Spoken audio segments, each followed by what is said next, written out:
ಇಲ್ಲಿವರೆಗೂ ಕೂಡ ಬಿಜೆಪಿಯಲ್ಲಿ ಬಣ ಬಡಿದಾಟ ನಿಲ್ತಾನೆ ಇಲ್ಲ. ಈ ಬಣ ಬಡಿದಾಟದ ಮಧ್ಯದಲ್ಲಿ ರಾಜ್ಯಕ್ಕೀಗ ಈ ಸಂದರ್ಭದಲ್ಲಿ ಕೇಂದ್ರ ಗೃಹ ಸಚಿವ ಅಮಿತ್ ಶಾ ಅವರ ಎಂಟ್ರಿ ಆಗ್ತಾ ಇದೆ. ಮಾರ್ಚ್ 7ನೇ ತಾರೀಕು ಅಮಿತ್ ಶಾ ಅವರು ಬೆಂಗಳೂರಿಗೆ ಬರ್ತಾ ಇದ್ದಾರೆ. ಹಾಗಾಗಿ ಈ ಸಂದರ್ಭದ ಈ ಭೇಟಿ, ರಾಜ್ಯದ ಈ ಭೇಟಿ ಬಹಳಷ್ಟು ಕುತೂಹಲಗಳಿಗೆ ಕಾರಣ ಆಗಿದೆ. ಆಸ್ಪತ್ರೆಯ ಉದ್ಘಾಟನೆ ಕಾರ್ಯಕ್ರಮಕ್ಕಾಗಿ ಅಮಿತ್ ಶಾ ಅವರು ಬರ್ತಾ ಇರುವಂತದ್ದು ವಿಶ್ವೇಶ್ವರ ತೀರ್ಥ ಮೆಮೋರಿಯಲ್ ಹಾಲ್ ಆಸ್ಪತ್ರೆ ಉದ್ಘಾಟನೆಗೆ ಮಾರತ್ಹಳ್ಳಿಯಲ್ಲಿ ಈ ಕಾರ್ಯಕ್ರಮ ಈಗಾಗಲೇ ನಿಯೋಜನೆ ಆಗಿದೆ. ಬೆಂಗಳೂರು ಭೇಟಿ ವೇಳೆ ಬಣ ಬಡಿದಾಟಕ್ಕೆ ಏನಾದ್ರೂ ಒಂದಿಷ್ಟು ಸಜೆಷನ್ಗಳನ್ನ ಕೊಡ್ತಾರಾ? ಈ ಬಣ ಬಡಿದಾಟಕ್ಕೆ ಮುಲಾಮ್ ಹಚ್ತಾರಾ ಅಮಿತ್ ಶಾ? ಎರಡು ಬಣದ ಜೊತೆ ಪ್ರತ್ಯೇಕ ಮಾತುಕತೆ ನಡೆಸುವಂತಹ ಸಾಧ್ಯತೆಗಳಿದೆ. ಹೇಗೂ ಈ ಕಾರ್ಯಕ್ರಮಕ್ಕೆ ಅಂದ್ರೆ ನಿಗದಿಯಾಗಿರುವಂತಹ ಕಾರ್ಯಕ್ರಮಕ್ಕೆ ಅಮಿತ್ ಶಾ ಅವರು ಬರ್ತಾ ಇರುವಂತಹ ಹಿನ್ನೆಲೆಯಲ್ಲಿ ರಾಜ್ಯದಲ್ಲಿ ಆಗಿರುವಂತಹ ಬಿಜೆಪಿಯ ಬಣ ಬಡಿದಾಟ, ಎರಡು ಬಣಗಳ ಜೊತೆಗೂ ಕೂಡ ಮಾತುಕತೆ ನಡೆಸುವಂತಹ ಸಾಧ್ಯತೆಗಳನ್ನ ಅಲ್ಲಗಳೆಯುವಂತಿಲ್ಲ. ರಾಜ್ಯ ಬಿಜೆಪಿ ಬಣ ಬಡಿದಾಟಕ್ಕೆ ಈ ಭೇಟಿ ಬ್ರೇಕ್ ಹಾಕತ್ತಾ ಅಥವಾ ಆಗ್ತಾ ಇರುವಂತಹ ದೊಡ್ಡ ಮಟ್ಟದ ಬೆಳವಣಿಗೆಗಳಿಗೆ ಸದ್ಯಕ್ಕೆ ಕಡಿವಾಣ ಬೀಳುತ್ತಾ ಅಮಿತ್ ಶಾ ಅವರ ರಾಜ್ಯದ ಭೇಟಿ ನಂತರದಲ್ಲಿ ಅನ್ನುವಂಥದ್ದು ಬಹಳಷ್ಟು ಚರ್ಚೆಗೆ ಕಾರಣ ಆಗ್ತಾ ಇದೆ. ಅಮಿತ್ ಶಾ ಜೊತೆಗೆ ಮಾಜಿ ಸಿಎಂ ಯಡಿಯೂರಪ್ಪ, ಬಿವೈ ವಿಜೇಂದ್ರ ಹಾಗೂ ಮಾಜಿ ಶಾಸಕ ಅರವಿಂದ್ ಲಿಂಬಾವಳಿ ಕೂಡ ಈ ಕಾರ್ಯಕ್ರಮದಲ್ಲಿ ಉಪಸ್ಥಿತರಿರ್ತಾರೆ. ಮಾರ್ಚ್ 7ನೇ ತಾರೀಕು ಅಮಿತ್ ಶಾ ಅವರ ಬೆಂಗಳೂರಿನ ಈ ಭೇಟಿ ಒಂದಿಷ್ಟು ಕುತೂಹಲಗಳಿಗೆ, ರಾಜಕೀಯ ಬೆಳವಣಿಗೆಗಳಿಗೆ ಸಹಜವಾಗಿ ಕಾರಣ ಆಗಬಹುದು ಅಂತ ಅಂದಾಜಿಸಲಾಗ್ತಾ ಇದೆ.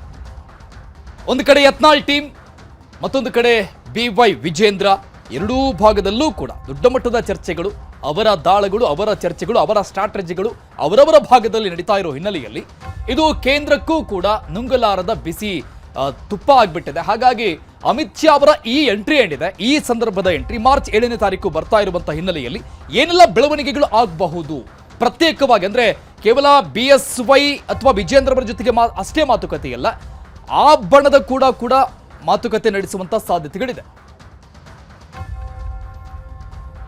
ಕೊಪ್ಪಳದಲ್ಲಿ ಉಕ್ಕು ಕಾರ್ಖಾನೆಗೆ ಭಾರಿ ವಿರೋಧ ಹಿನ್ನೆಲೆಯಲ್ಲಿ ಹೋರಾಟಗಾರರ ಒತ್ತಡಕ್ಕೆ ಸಿಎಂ ಸಿದ್ದರಾಮಯ್ಯ ಕೊನೆಗೂ ಕೂಡ ಮಣಿದಿದ್ದಾರೆ. ಬಲ್ದೋಟ ಕಾರ್ಖಾನೆ ಕೆಲಸವನ್ನ ನಿಲ್ಲಿಸಿ ಅಂತ ಸಿಎಂ ಖಡಕ್ ಸೂಚನೆ ಕೊಟ್ಟಿರೋದು. ಕಾರ್ಖಾನೆ ಕೆಲಸ ನಿಲ್ಲಿಸುವಂತೆ ಕೊಪ್ಪಳ ಡಿಸಿಗೆ ಸಿಎಂ ಸೂಚನೆ ಕೊಟ್ಟಿದ್ದಾರೆ.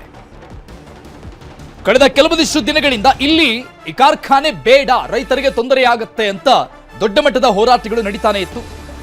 ಒಂದಿಷ್ಟು ಮಠಮಾನ್ಯದ ಶ್ರೀಗಳೂ ಕೂಡ ಈ ಹೋರಾಟಕ್ಕೆ ಕೈ ಜೋಡಿಸಿದ್ರು. ಈ ಹೋರಾಟಕ್ಕೆ ಈಗ ಸಿಎಂ ಸಿದ್ದರಾಮಯ್ಯನವರು ಸ್ಪಂದನೆ ಕೊಟ್ಟಿದ್ದಾರೆ. ಕೊನೆಗೂ ಕೂಡ ರಾಜ್ಯ ಸರ್ಕಾರ ಮಣಿದಿದೆ.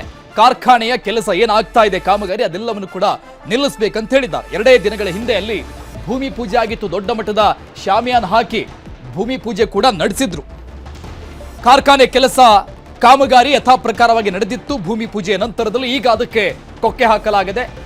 ಸಿಎಂ ಸಿದ್ದರಾಮಯ್ಯನವರ ಸೂಚನೆ ಮೇಲೆ ಸಿಎಂ ಸಿದ್ದರಾಮಯ್ಯನವರನ್ನು ಕೂಡ ಖುದ್ದಾಗಿ ಹೋರಾಟಗಾರರ ನಿಯೋಗ ಭೇಟಿ ಮಾಡಿತ್ತು. ಕಾರ್ಖಾನೆ ಆರಂಭ ಮಾಡಬಾರದು, ಆರಂಭಕ್ಕೆ ಅವಕಾಶವನ್ನು ಕೊಡಬಾರದು ಅಂತ ಮನವಿ ಕೂಡ ಮಾಡಿದ್ರು. ಆ ಭಾಗದ ಒಂದಿಷ್ಟು ಮಠಮಾನ್ಯದ ಮಠಾಧೀಶರು ಕೂಡ ಭಾಗಿಯಾಗಿದ್ರು.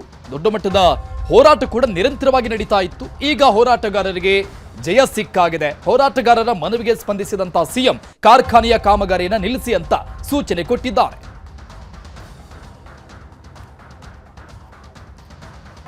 ಈ ಬಗ್ಗೆ ಇನ್ನಷ್ಟು ಡೀಟೇಲ್ಸ್ ಕೊಡ್ತಾರೆ ನಮ್ಮ ಪ್ರತಿನಿಧಿ ತಿಮ್ಮೇಗೌಡರು ದೂರವಾಣಿ ಸಂಪರ್ಕದಲ್ಲಿದ್ದಾರೆ. ತಿಮ್ಮೇಗೌಡ್ರೆ, ಬಹಳಷ್ಟು ದಿನಗಳಿಂದಲೂ ಕೂಡ ನಡೀತಾ ಇದ್ದಂತಹ ಹೋರಾಟ ಇದು. ಗವಿಸಿದ್ದೇಶ್ವರ ಶ್ರೀಗಳು ಕೂಡ ಈ ಹೋರಾಟದ ಮುಂದಾಳತ್ವವನ್ನು ವಹಿಸಿಕೊಂಡಿದ್ರು. ಕೊನೆಗೂ ಕೂಡ ಸರ್ಕಾರ ಒಂದು ಹೆಜ್ಜೆ ಹಿಂದೆ ಇಟ್ಟಿದೆ. ಇದು ತಾರ್ಕಿಕ ಅಂತ್ಯ ಅಂತ ಹೇಳ್ಬಹುದಾ?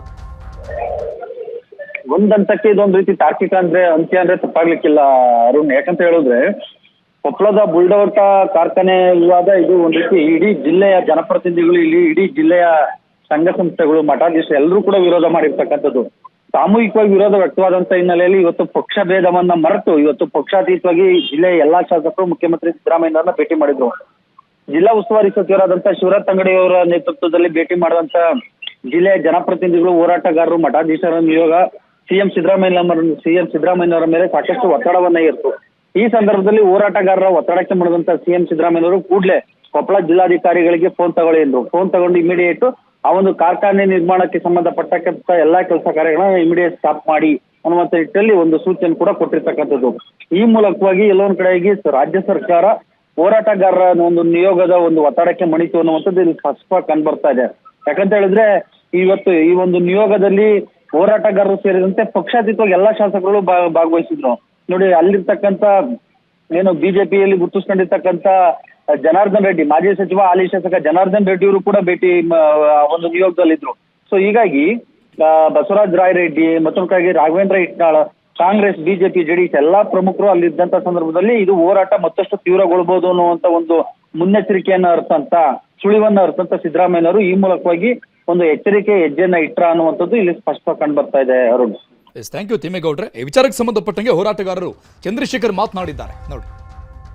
MSPL ಕಾರ್ಖಾನೆ ವಿಸ್ತರಣೆ ಯಾವುದೇ ಕಾರಣಕ್ಕೂ ಆಗಬಾರದು, ಅನುಮತಿಯನ್ನ ರದ್ದು ಮಾಡಬೇಕಂತ ತಿಳ್ಕೊಂಡು ಇವತ್ತು ಕೊಪ್ಪಳ ಜಿಲ್ಲೆಯ ಸರ್ವಪಕ್ಷಗಳ ಮುಖಂಡರು, ಜನಪ್ರತಿನಿಧಿಗಳ ನಿಯೋಗ ಇವತ್ತು ಬೆಂಗಳೂರಿನಲ್ಲಿ ಸನ್ಮಾನ್ಯ ಸಿದ್ದರಾಮಯ್ಯನವರನ್ನ ಮತ್ತು ಉಪಮುಖ್ಯಮಂತ್ರಿಗಳಂತ DK ಶಿವಕುಮಾರ್ ಸಾಹೇಬರನ್ನ ಮತ್ತು ಸಂಬಂಧಪಟ್ಟಂತ ಕೈಗಾರಿಕಾ ಸಚಿವರಂತ MB ಪಾಟೀಲ್ ಸಾಹೇಬರನ್ನ ಇವತ್ತು ಎಲ್ಲರೂ ಹೋಗಿ ಭೇಟಿ ಮಾಡಿ ಮನವಿ ಮಾಡಿದ್ದೇವೆ.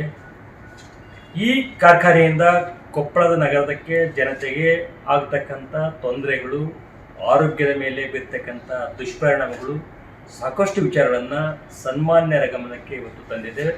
ಅದೇ ರೀತಿಯಲ್ಲಿ ಕೂಡ ಕೊಪ್ಪಳದಲ್ಲಿ ಮತ್ತು ಸನ್ಮಾನ್ಯ ಮುಖ್ಯಮಂತ್ರಿಗಳು ಕೂಡ ಈ ವಿಚಾರವಾಗಿ ಮಾತನಾಡಿ ಜನರಿಗೆ ತೊಂದರೆ ಆಗ್ತಕ್ಕಂಥ, ಸಾರ್ವಜನಿಕರಿಗೆ ಆರೋಗ್ಯದ ಮೇಲೆ ಯಾವುದೇ ಒಂದು ಕೆಟ್ಟ ಪರಿಣಾಮ ಬೀರ್ತಕ್ಕಂಥ ಕಾರ್ಖಾನೆಗಳು ನಾವು ಮಾಡೋದಿಲ್ಲ.